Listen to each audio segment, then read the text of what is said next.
All right, so out of the frying pan and into the fire. Continues to get worse for the Newsboys as Capital Christian Music Group drops the Newsboys from their label in the wake of ever-expanding allegations against former lead singer Michael Tate. Hey there, y'all. Welcome back to Tim Talks Christian Rock. Tim Risto here. Thanks so much for joining me here today. A lot of these allegations against Michael Tate have been expanding since my last video. There's been a lot of new things that have dropped, some pretty damning ones in particular, some sexual assault allegations, allegedly against Tate, as well as against some other members of the Newsboys crew, I believe a lighting tech and some others. If you've followed the story at all, you've probably already seen the play-by-play of the hotel security camera, the hallway camera footage that shows Tate and the tech and others involved in an incident that took place on a particular tour. And you combine that footage with the play-by-play that the report outlines, it's just damning, and it's just horrendous when you realize what took place. I'm not going to show that footage, not going to go into depths of what happened. You can seek that out if you want. You can go find the footage. It's disheartening. It's, again, incredibly unfortunate and just sad. Very, very sad. So anyway, with all of that coming to light, and who knows what else will come to light yet, I've even heard some allege online that maybe this doesn't just stop at the Newsboys. Maybe it does go back to the DC Talk era. I don't know. I've heard comments or read comments online in that regard. Who knows? I'm not alleging that. I have no clue. I'm just seeing the conversation start to grow back a little bit further. You know, here on the show, I've talked about the Newsboys before. Some of their albums I've talked about in my videos. So we're going to have a conversation about this. My show is Tim Talks Christian Rock. This is a pretty big incident that affects the Christian music industry, including the Christian rock and metal scene. So we're going to have a conversation about this. What did the Newsboys really know about this? As the allegations keep coming out and the story seems to grow, it does begin to beg more of that question. What really did the rest of the Newsboys know? Their crew is involved in this. Nobody said something that one of the Newsboys, one of these four guys, overheard. I don't know. You know, we don't know. But it does beg the question, what did they know? I mentioned it in my last video too. This was referred to as the whole Michael Tate thing as one of the worst kept secrets in Nashville in the Christian music scene. Well, what other Christian artists or bands knew about this and didn't do anything to prevent Michael in his activities? So again, it just begs all of that a little bit. And I'm not trying to place any accusations here. I'm just asking questions as these allegations keep rolling out. This latest one with video footage, you know, you really got to begin to question who knew what. So anyway, we'll start with taking a look at this article that dropped over at Billboard yesterday and focus on this part of the story first and then talk a little bit more about it on the back end. So let's hop over to Billboard. The headline here reads, Newsboys say their record label dropped them following Michael Tate allegations. During a recent performance, Newsboys member Adam A.G. told the audience about the repercussions the band has faced since Tate's confession of sexual misconduct. This is by Jessica Nicholson, dropped on June 24th, here just yesterday as the date of this recording. Punching here, it says contemporary Christian music group Newsboys has reportedly been dropped by its record label, Capital Christian Music Group, after recent allegations of sexual assault and drug and alcohol abuse were brought against the group's former lead singer, Michael Tate. In a video taken during the group's performance at Elevate Music Festival at Highlands Church in Scottsdale, Arizona on Sunday, that's June 22nd, Newsboys band member Adam A.G. told members of the audience, "We've been dropped from our record label. We've had radio stations pull our music. We've been canceled by promoters and venues all over the world." Now, this video here that they reference, I did see that on Sunday shortly after it did drop. And, you see the Newsboys, the four of them come out front on stage before they even begin playing. Adam Agee takes the mic and kind of walks them through this statement of what they've been dealing with since the allegations dropped, their response to the allegations and things like that. Agee stops several times. He has a hard time getting through it, kind of talking through it.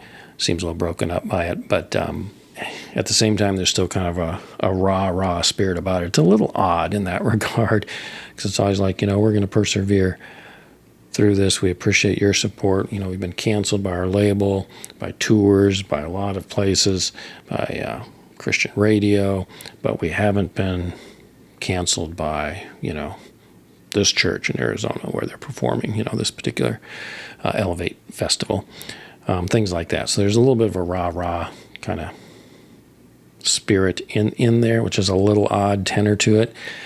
But at the same time, they're getting ready to perform for an audience that's come to support them. So I get it. But there's just a lot of things that are tonally off. And admittedly, it's just fortunate, sad, and awkward circumstances that the Newsboys find themselves in. If they didn't know anything, then, a lot of this reaction that they're having makes sense. If they did, then it really puts it in a weird way. And again, I'm not saying they did know something, but as we'll look at here in a second, there are some things that make you question, really, as these allegations keep pouring out, what did they know? So let's go on here. Agee was joined on stage by his fellow bandmates, Jody Davis, Jeff Frankenstein, and Duncan Phillips, as they addressed the fallout that the band has experienced in the weeks since. A few weeks ago, our world was rocked by the devastating news about what that confession and what that double life really was. Agee said, "We were shocked because in January, he," meaning Tate, of course, had mentioned a few things about substance abuse and some personal struggles he was having at home when he wasn't on the road. But here's kind of the key thing. Pay attention to this. But never anything of the magnitude of what we read and what was reported, and never anything ever, just anything, that could have ever made us think that he could possibly be a danger to others or anything like that. So there they make it really abundantly clear they just didn't have any clue that anything of this level was going on.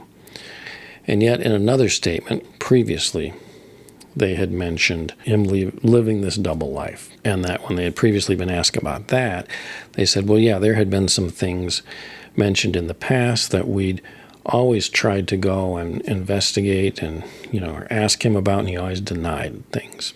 But they had some suspicions that they would go and ask him about, and he would apparently deny it. Well, then that kind of makes me think that they didn't, have any clue at all that things could be on this level at all. It seems like they'd already gotten stuff back when Tate was with the band that made them wonder about some stuff to where they'd have to go and confront him about them. But it does beg the question, did you really have no clue? If people were coming to you or you were hearing things that you would go to Michael and ask him about, and he would deny it, then you had some clue that some things may be going on. He was denying them. We're obviously inclined to believe him, but this statement just makes it seem more like a little bit more of a backpedaling, like we had no idea any level of this going on, and maybe some of this is for legal purposes. But I don't know. It does make you question, what really did they know? Again, as I said earlier, this allegedly involved some Newsboys crew, lighting tech and others. Crew are setting up, doing stuff for the show. The Newsboys come out, do rehearsals, whatever. They talk. You hear things. You hear the crew talking among themselves, whatever. You're in the same proximity. You're hearing things. You mean nobody said anything? And whatever the time span was of this again, 10, 15 years, ever, you didn't overhear anything that maybe made you think, oh, what's going on? Wait, I heard somebody talk about Michael that way. What's going on? So none of the other Newsboys had any clue about that. I don't know. I'm not saying it's impossible. I've worked on video crews where you're very detached from the star that you're interviewing. You don't necessarily interact a ton. Not saying that's the case with the Newsboys either, but I can see where you can be detached from the performers as you're just busy going about doing your job. But you would think in that span of time, at some point, somebody would have overheard something that would have raised some questions or doubts in their mind. Somebody on the Newsboys would have heard something. But I don't know. It's not an allegation. It's just a question I have. Makes you wonder a little bit. The way as more stuff comes out, and that Michael was doing this apparently over an extended period of time, years and years. You know, what's going on with all that? So, I don't know. I mean, I can understand the label more so now doing what it's doing because things just seem to be getting worse. Like I said at the beginning, out of the frying pan into the fire. Again, we have to be careful about how much weight we put on all of this in one sense. Because again, we're all, as I mentioned previously, we're all sinful human beings. God sees our sin as sin. It's all sin to him. I mean, the Bible does talk about different levels of sins in some regards, but he also talks about seeing all sin as sin. So that's a whole topic for another conversation. But by and large, in terms of our need for forgiveness to come before God, sin is sin. One sin is as much a sin as the next. Here on earth, of course, we recognize levels of sin, sins that we judge as being worse than others, of course. And this one is a bad one. And the more stuff that keeps coming out, it looks worse. Now, if you add the Newsboys potentially being deceptive about what they knew, then that's another whole layer of it. And that's why that's brought into question, too. Again, there's going to be more scrutiny on a Christian band that purports to, claims to, and supposedly does act differently than other mainstream bands. So naturally, when something goes wrong like this, terribly, horribly wrong, there's going to be more scrutiny on the band. So I said it a lot last video as I rewatched that and realized, I keep saying this is unfortunate. It really just is. It's just an unfortunate, bad, horrible incident. And I feel for these victims because the more it comes out, it's like there's some pretty severe stuff that went on by these purported Christians. So I'm kind of going through this process myself going, I'm starting to question things more and more as to what Newsboys knew and what others in the Christian music industry may have known over the years too. And if there is any substance to some of these allegations now I'm starting to hear about even DC Talk, we'll have to see. I don't know. I'm not aware of anything. I'm not alleging anything. But again, questions keep rising in this process. So anyway, very, very sad situation. As more stuff comes out, it just becomes more disheartening, more sad, more tragic in terms of some of the events that have gone on and that a Christian artist and crew members of a Christian band have allegedly participated in. Horrible. So I don't know.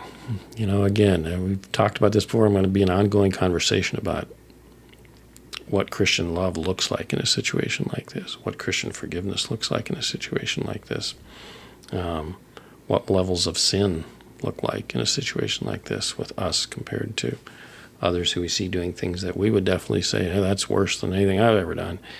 But again, God sees our sin as sin. So how do we react to all this? I do have questions about what the Newsboys may have known. Obviously, what others in the industry may have known. And it wouldn't surprise me if a lot more starts coming out. I'm sure there's going to be more allegations. I'm concerned about some of these things that are hinting at possible connections to the DC Talk era. I hope they're all either just not true, just rumors, or that they prove to be unfounded. But it's concerning to hear things going back to that time. I don't know. Anyway, just very disheartening stuff. What do you all think about this latest thing? I think Capitol was fully in its rights to do this. I think there's enough concern with what's going on as more comes out. They're worried about what kind of image does this convey and what did you guys do? But what do y'all think? Do you think Capitol reacted a little too quickly? Is this a knee-jerk reaction on their part? Or do you laud them for protecting their interests? Do you have concerns yourself about the Newsboys and what they do? Or, again, do you just see this as, hey, we're all sinful human beings, and the Newsboys appear to have been caught up in something that they really didn't know anything about? I don't know. I'm really on the fence at this point and want to continue to follow the story to see what else comes out before I can really make a solid assessment on this. But anyway, I just wanted to share this latest on it. The story is obviously going to be a developing one, be going on for probably a while, especially as all the legal stuff starts to get moved into place. I don't know. Is this the end of the Newsboys? It's not looking good at the moment. But we'll continue to follow this story. Y'all go out, have a great day. Enjoy what's left of your day. And remember, above all else, stay in God's Word. Blessings, y'all. Take care.